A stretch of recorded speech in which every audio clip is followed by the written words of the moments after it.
John told me that he pretty much hacked into everything of Kate's, that he had access to her online banking, that he had a trace on every single one of her emails. So anytime he would get an email, he would get a copy of it. He knew exactly what she was sending and what was being sent to her. And that he also had that on her phone as well for her text messages. Do you think he uses people? Absolutely. He said he was going to do this. He said that he was going to do anything he could to make sure he made her life a little. No, it's hard. I'll be brutally honest with you. I've had the worst times of my life with John.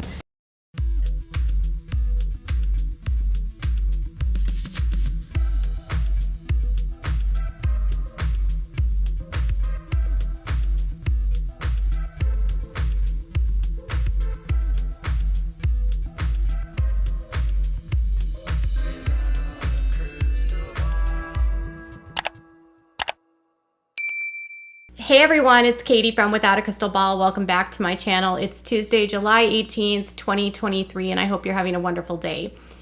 The Gosselin family, John, Collin, and Hannah, will be featured tonight on an episode of The Dark Side of the 2000s, which will be premiering on Vice Television or Vice TV.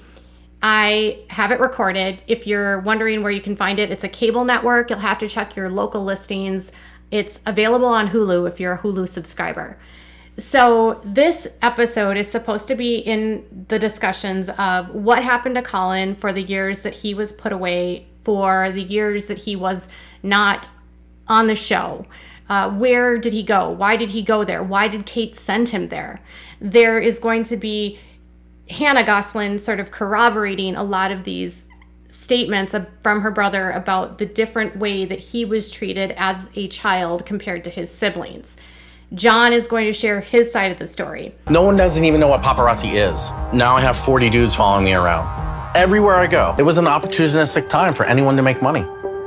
Anyone I associated with in my whole hometown, they offer them money for stories. Collin's story is compelling for so many because many people fell in love with Collin because they felt like he was a very gregarious and spirited little boy. He definitely was the kind of kid that had his own brain and his own mind. And Kate actually even wrote in one of her books about how Collin was defiant, but he was just so defiant that he reminded her a lot of herself, and she struggled to even connect to him. If you actually go through and read some parts of this book, of her books, you'll learn things like she wasn't even able to hold Collin for the first couple weeks of his life due to respiratory issues, and she was not able to bond with him, which can impact a mother being able to connect with their child. Even though you were big, you actually struggled a lot. Due to your respiratory issues, I was not able to see your face for 2 weeks following your birth. It really bothered me that I didn't know what my little boy looked like. And furthermore, I couldn't even hold you. She was very different in how she viewed Collin versus her other kids, and he definitely had a very different relationship with Kate versus the rest of his family. We don't know necessarily what happened inside of the home. We don't know if Collin was acting out. We just know that for a period of time, he was away. Kate put him away. Collin says he was never supposed to be there. John says he only ever had ADHD. John says he'll never forgive Kate for what he's done. Collin says that Kate put him there because he was in the way and he knew her secrets. It was not even really a choice. It was on the advice of his doctors, and it had to happen, but it definitely was necessary, and I'll go to the ends of the earth for the best for each one of them. Whether you love Kate Gosselin or hate Kate Gosselin, there are always two sides to every story, and Kate has been on reality television since the early 2000s. John Gosselin, for his part, has not been the unproblematic queen or king that many people like to espouse. When he and Kate went through a divorce, John was very publicly a hot mess. I don't even know if we need to talk about this, but there was multiple girlfriends. There was interviews with other girlfriends where girlfriends were accusing him of hacking into Kate's computer and knowing all of her details and tracking all of her whereabouts. He would never go completely into detail, but he said that he had enough there that when the ball dropped, he had enough to completely screw her over with everything, that he would go at her to the fullest. There was girlfriends accusing him of being a liar, of being manipulative, of being being narcissistic, of being all about his image, about wanting to destroy Kate at all costs. I shouldn't have to put up with being emotionally abused. I know he loves me, but the way he treats me, I cry. I'm like, why do you do this to me? Why are you so mean to me? Why do you take it out on me and put it on me? Do you see what you do to me? And this is coming from, and some people were able to shrug that off and say these are disgruntled ex-girlfriends that are simply saying this because they have a bone to pick, and John isn't that person. There was a lot of interviews that took place in the days and the months and the weeks and all of that happened after John and Kate got divorced. And they fought a very public war in the media. John would do an interview about some sort of allegation. Kate would fire back with her own allegation. John would do another interview. Kate would do another interview. And it was constant interviews with the two of them. And it almost felt like they both were just being such narcissists that they both wanted their side of the story to be out. They both wanted to win in the public opinion. Clearly, his goals are not my goals, and so we just needed to work that out. You were the one who gave up on the marriage last October, that you're the one who said, I am done. Is that true? No. Today, Kate does not do any, let's just say, any interviews really at all. She has appeared on some reality shows recently, and she hasn't had a reality show of her own since 2019. The last time Kate Plus 8 aired was back in 2019, and it actually got shut down because she didn't have the proper work permits for her kids. Kate doesn't go onto social media, and she doesn't typically give interviews publicly anymore. There was a gag order put into place at a point in their divorce when things got so contentious that the both of them were constantly going to the media. And as soon as that was lifted, what did John do? He went straight to the media. A lot of what he was saying in the interviews with Dr. Oz and Dr. Phil and all these different people, E.T., Daily Mail, some of the stuff that he was saying was nothing new. It was things that he had already said years before about the divorce and about their lives. The stuff that was most compelling to people had to do with Collin, and if what Collin experienced was true, and if he was really put away for no reason. Since Collin has been out and home with John, it hasn't been without issues. There has been a couple years ago, police were called to his house because Collin accused his dad of doing things to him. So Collin has made accusations against John and his mom. Today, the accusations that Collin made against his John resulted in Kate coming out and calling John an ABUSER, and that she was done being silent about it. John, for his part, was cleared by Child Protective Services, and Hannah says that what was actually said by Collin didn't actually happen. That's not the truth. In the world of social media, competing narratives, and headlines, it's hard to know who to trust and who not to trust. What we know in the past is that John's behavior was a huge problem in the months and the years after the divorce. He was out partying a lot. He was dating multiple girls. He had all these different women making serious allegations against him. He was more interested in partying at times than being a father. But then at the same time, Kate was doing things like accusing him of stealing money and accusing him of infidelity, when the truth was that he had actually been dumped by Kate and was forced to play that he was still married when he wasn't. I think a lot of what John went through back in those early days could have been avoided had there been more transparency around the divorce. In fact, back in the early years, Kate's brother and her sister-in-law spoke about how they had to fake their relationship, and so it made it seem like John was having an affair when he wasn't. All we know is what John has told us, that Kate came to him a while ago with a contract stating that he can have girlfriends and that he can do his own thing, that they will live separate lives. They just need to continue the show. Kate's brother Kevin and her sister-in-law Jody have been used to speak out a lot about their concerns about the kids, their concerns about the exploitation of the kids on the show. They actually fought in the state of Pennsylvania for protection for children on reality television because they were concerned about the exploitation of the children on the show, not to mention the fact that the family was falling apart and the train wreck was becoming entertainment for people. With that being said, what they've actually shared about John is his account publicly today. The story has not changed. Either he has a really good memory and he isn't lying, or else what his account experiences is his experience. Kate for sure kicked people out of her life that were not on board with her being on a show. For instance, she cut ties with her brother and her sister-in-law. Jody and Kevin even spoke about fights they got into Kate about money and how she did not want them to get paid for being on the show. There was a contract that was presented to Kate because I was on wanting to give me payment for that, and Kate did not agree with that at all. And TLC wanted to sign Jody and Kevin into a contract, and Kate was mad that they would even get $3,300 to appear on the show. Kate wanted every dollar, according to Kevin and Jody. And Jody and Kevin said, it didn't matter to us about the money. TLC wanted to pay us. Another component here that I think should illustrate why this narrative by Collin can be perhaps trusted is that back in 2016, Kate was actually interviewed on the Today Show because John was trying to figure out where Collin was. And soon an investigation had been opened against Kate related to claims that Collin had made to his counselors and to his therapists at the facility that he was in.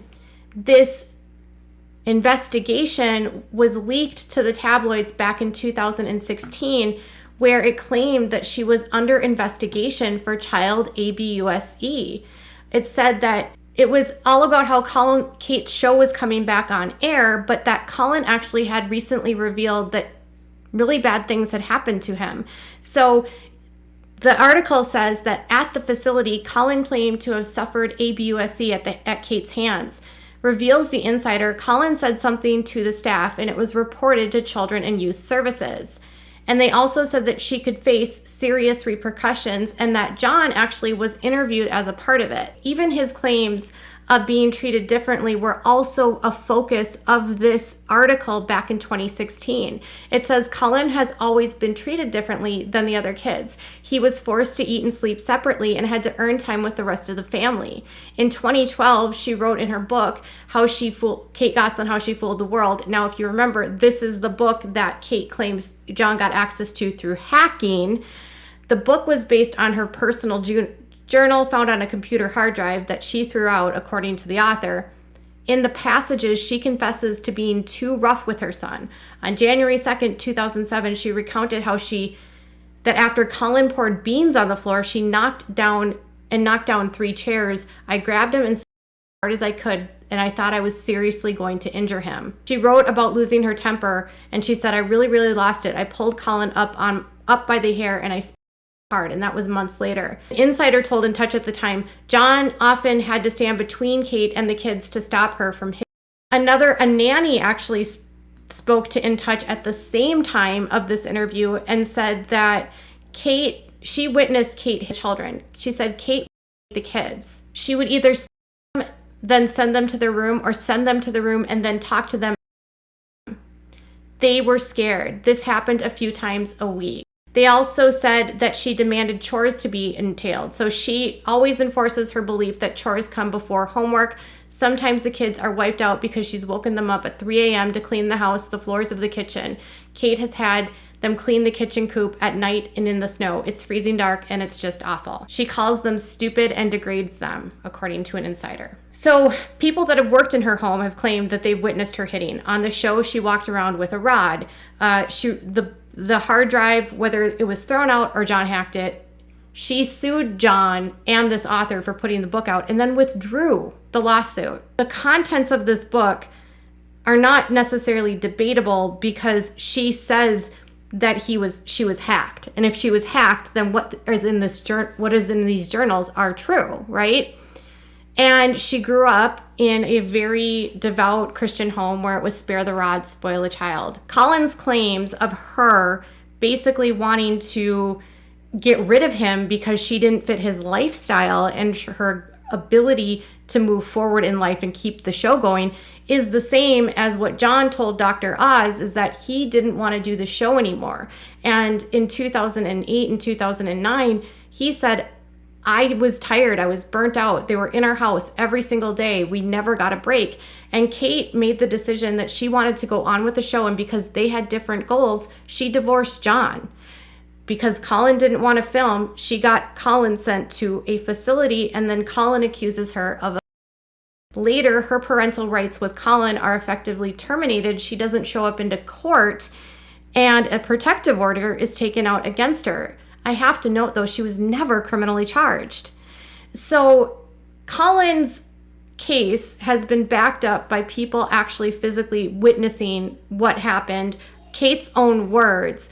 And even if you hate John and you hate all of the things that he's done and you hate all of the so-called lies that you claim he's said, and maybe he has. I mean, there's been conflicting statements he's made about the diagnoses of Collin. He's sometimes said that there's multiple diagnoses, and now he says there's only ADHD. And he had institutional trauma for sure from being locked up, and that having to reacclimate to coming home had to have been completely difficult. But Kate targeted Collin from a young age, and Kate's children did live in a world where it was spare the rod, spoil the child. And that's the reality. Whether Kate can say she didn't do this, and she has denied all of these claims in the past, and she's even admitted to being under investigation by CPS multiple times, and she always says that these claims become unfounded. Unfounded or not, Collin's story needs to be told. But when it comes to Kate, it appears as though the kids have been brainwashed, because recently Maddie spoke out about her feelings about why she's estranged from her brother. Discuss the estranged brother. That's also not your business, but I will tell you that I think that there's a really interesting idea that people think that you have to be really close with all of your family members, and if you're not, there's something wrong with you, or there's something wrong with your family, or there's something wrong with your relationship. But sometimes people grow up and they have very different values, and very different morals. And I think that if somebody truly does not align with your values and your morals and your idea of the way that you should treat other people, you don't have to keep them in your life. Fortunately, life has put me in a position where I have to make a lot of really tough decisions about the people in my life at a very young age. Nothing Maddie says there is wrong or false. You can absolutely make the decision to not have contact with your friends and with your family that you don't get along with and that have different morals. But this is the speak that Kate has had for decades when it comes to John. When John and her divorced, it was a moral issue where she was constantly accusing him of crimes like hacking and partying and smoking and cheating. Moral. And she was a God-fearing woman that didn't do these things. So she made herself believe that she was better, even though she was allowing cameras to film her children with no one around.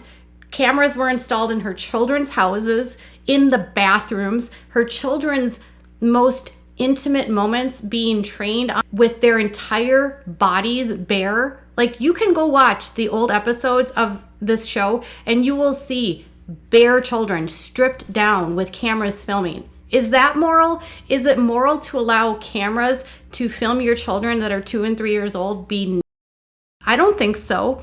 The morality issue is her deciding that her morals are better than their morals. But the truth is, she's made the decision that John was bad because he did these things. And that brainwashing and all of that has made them feel like they can't trust their dad.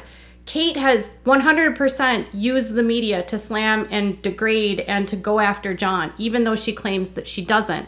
John does respond, and John does go to the media too. They're both guilty of that. Police being called, blah, blah, blah, the whole babysitter thing. Oh, you objected to this particular babysitter coming. This is the babysitter I objected to. It was just like my mother's intuition. I did not want her there, and strangely... To clear this up, he denies sleeping with the babysitter. So he's saying he did not have a physical relationship. I just have to clear it up. I just got it from Neither one of them are better than the other in that. And so for her to act like she's better than him in spite of everything that he's been through is just asinine. It's easy for Maddie to say that her brother has bad morals, but was she Did she have the same experience as him? No, she was Kate's golden child. She instituted the rules. She bosses and barks around her siblings the same way Kate does. She's controlling. She's literally a mini Kate. And so when Hannah says, my siblings know that this happened, we all witnessed how he was treated differently. We all saw that he was separated from us. We all witnessed all of these things happen in our home. It was clear, and they're choosing to ignore it because they believed the narrative that their mom told them. They were children when he was sent away too. Who knows what happened in that house to make her send him away, but I believe Collin's story that she was in the way. I believe she was under investigation. She's been under investigation multiple times. I don't know why no charges were ever filed against her. She had a powerful network that kept her safe and secure from a lot of different repercussions. She had a network that helped pay for her legal fees. But for those of you that say that John's story isn't credible or we can't trust Collin, all you have to do is go back and look in the archives, and you will see that everything that he is saying is backed up through Kate's own words, Kate's journals, Kate's books, eyewitness accounts from nannies, from family members, and from people in her life that she has cut people off that didn't want to do what she wanted to do. She constantly described her divorce to John as having different goals. John wanted a private life. She wanted a public life. John has never had a private life since. So I don't know. I mean, maybe he wanted a private life to the extent he didn't want to be on reality television, but he didn't want his kids to be on reality television nonstop. The kids have become a part of this train wreck, and it is sad, and it's a testament to why Kate's brothers and sisters testified to the lawmakers in Pennsylvania about restrictions and needing laws to protect children on reality television because they saw this happening in 2010. They predicted this would happen, and here we are today. As children growing up in this day and age, it's hard enough, let alone having millions of people watching. We are scared to see what is going to happen, and the implications and the effects are going to be enormous. So is TLC a part of the problem? Yes. And I want to leave you on one final component here because I want you to fully comprehend just how fake reality television is. This is Kevin's testimony to the Labor Department in Pennsylvania, okay? So he is under oath when he is saying this. He says, the format was planned and formal. John and Kate signed a complicated contract without a lawyer to represent them. And once the contracts are signed, the producer sits down with John and Kate and develops show content for each episode. Secondly, the extensive professional filming schedule. Large professional camera lighting equipment was permanently installed in the kitchen, living room, dining areas, and all around the house. Their daily routines revolved around the needs of a designed episode rather than having a crew just follow them around their normal routine. A crew including a video camera operator, audio operator, and producer would follow the children around for an average of 2 to 3 days to get enough footage for a half-hour episode. What started as a simple 2-hour documentary ended with John and Kate producing over 100 episodes in 2 years. Just 2 years.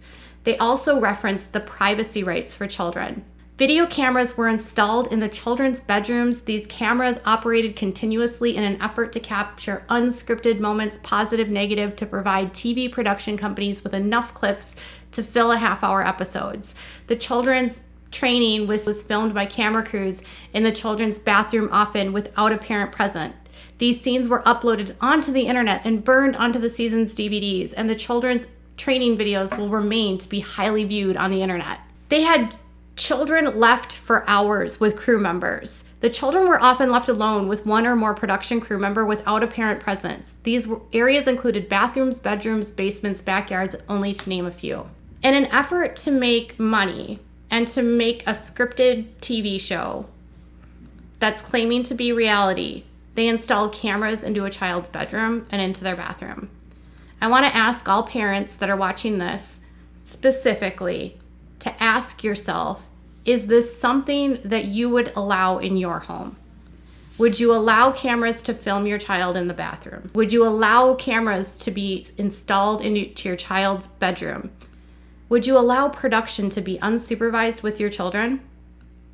Given what we've heard about some of these actual production members that have done things to like Jacob Roloff, I think it's not a question of did Kate do this? It's a question of when will people stop doubting the truth? They would fight so incredibly much that the film crew would have a hard time getting 15 minutes worth of decent footage out of 8 hours of filming. It was horrible. Some of the production crew came to us and said how they had moral problems with how they acted and what they were filming. Yeah, with the kids. I believe Collin. Tell me what your thoughts are in the comments below. Bye, guys.